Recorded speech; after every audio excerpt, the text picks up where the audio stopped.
Crossing over into the English market was probably the most difficult thing I've ever done in my entire life. You always feel like an outsider. It's hard to know if you're more Latino, more American. ¿Y a qué se dedica usted? Yo amo de casa. What's it like for the kids when there's no water?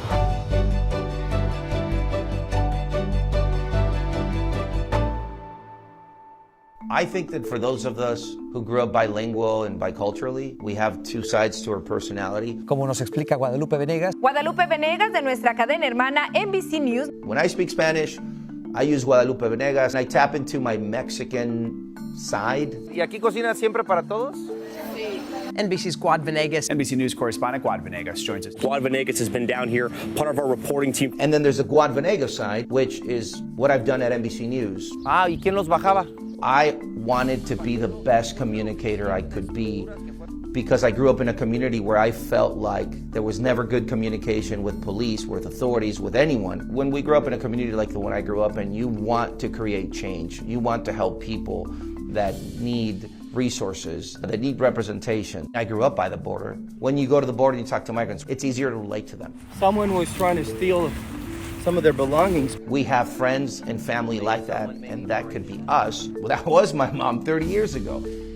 And that changes everything. It changes how you talk to them, it changes how you approach them, and it changes how you tell their story. ¿Y cómo era cuando iban de uno a otro? Que ahí no había noticias de él. Take advantage of the things you've experienced in life and how they've shaped you as a human. And the fact that some of us went through a rough upbringing is an asset when it comes to working in the field as a journalist. The storytelling in English, if you come from Spanish, is going to be completely different. You have to write short sentences.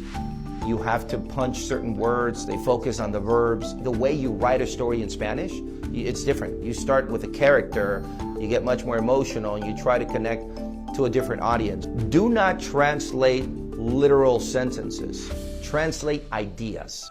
When I work as a Spanish journalist, I think my mannerisms change a little bit. My words are different. I'm very Mexican. Enséñanos lo que te pasó. But when I speak English and I interact in English, Do you guys have testing on site? Every Friday there's testing on site. I tap into the English speaking experiences I've had in life, where you have an accent, and some people might not like that on network television.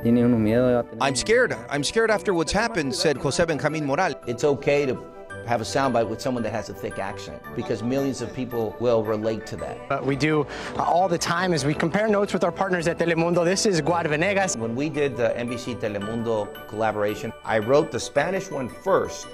I took my material, I put it on an outline, and then I wrote the English one. If somebody wants to cross over, get prepared. On-camera coaches, voice coaches, writing coaches, have a mentor, read, study, find the help out there. Lo que era antes la oficina de correos, permanece un muro con el nombre de la población.